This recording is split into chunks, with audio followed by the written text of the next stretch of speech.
আমি সব ধরনের ভর্তা খেতে পছন্দ করি, বানাতেও পছন্দ করি। আর মাঝে মধ্যে আমার কিছু ভর্তার আইটেম দেখে অনেকে আমার উপর হাসে, বলে যে এটা দিয়েও ভর্তা হয়, এটা দিয়ে কীভাবে ভর্তা খাওয়া যায়, বা এটার ভর্তা আসলে কেমন হয় খেতে। সো আজকে এটাও ঠিক ওই রকমেরই কিছু একটা আমি ভর্তা বানিয়েছিলাম, এবং অবশ্যই এটা আমার লাইফের ফার্স্ট অভিজ্ঞতা ছিল। বাগানে কিছু পুঁইশাকের গাছ লাগিয়েছিলাম, সেই গাছ থেকে এই যে এত সুন্দর অনেকগুলো পুঁইশাক পেয়েছি আজকে। যেহেতু গাছগুলো আর বাড়ছে না, আর জানালার মধ্যে দেখা যায় আমি এটাকে বাড়ানোর মতো কিছু পাচ্ছিলাম না, তাই শাকগুলোকে আজকে কেটে ফেলেছি এবং এটা কিছুদিন রান্না করে খাবো।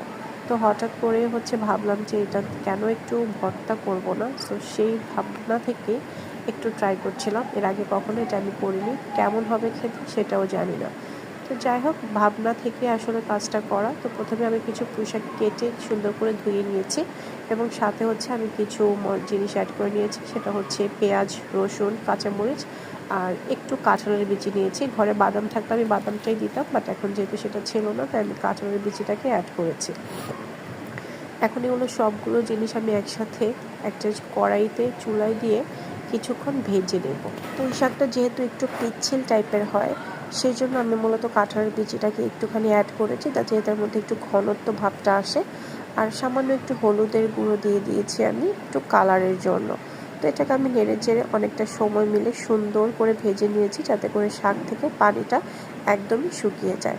আর এই তো আমার সবগুলো জিনিস কিন্তু একসাথে সুন্দর করে ভাজা হয়েও গিয়েছে। ঠিক এইরকম একটা ভাজা হবে, দেখতে পাচ্ছেন। আর এটাকে আমি পাটা না বেটে একদম সুন্দর করে ব্লেন্ড করে নিয়েছি। কালারটা কিন্তু অনেক বেশি সুন্দর এসেছে। এখন এটাকে আমি চুলায় দিয়ে একটু বাগার করে নেব।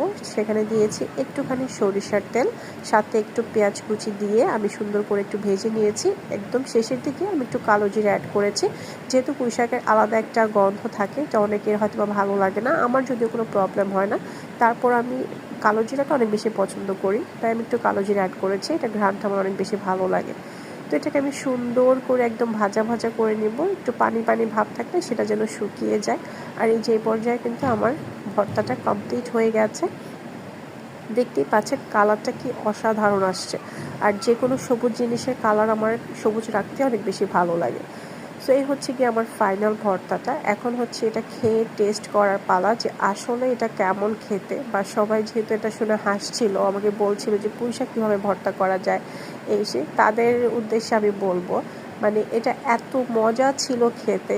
এটা জাস্ট একবার যদি কেউ বিশ্বাস না করে থাকেন, একবার হলো ট্রাই করবেন। আসলে এটা এত মজা ছিল। আর পুঁই শাক ভর্তা না কি ভর্তা সেটা বোঝার কোনো উপায়ই ছিল না। এবং এই ভর্তাটা বানানোর পরে সেদিন আমি আমার মায়ের বাসাতে গিয়েও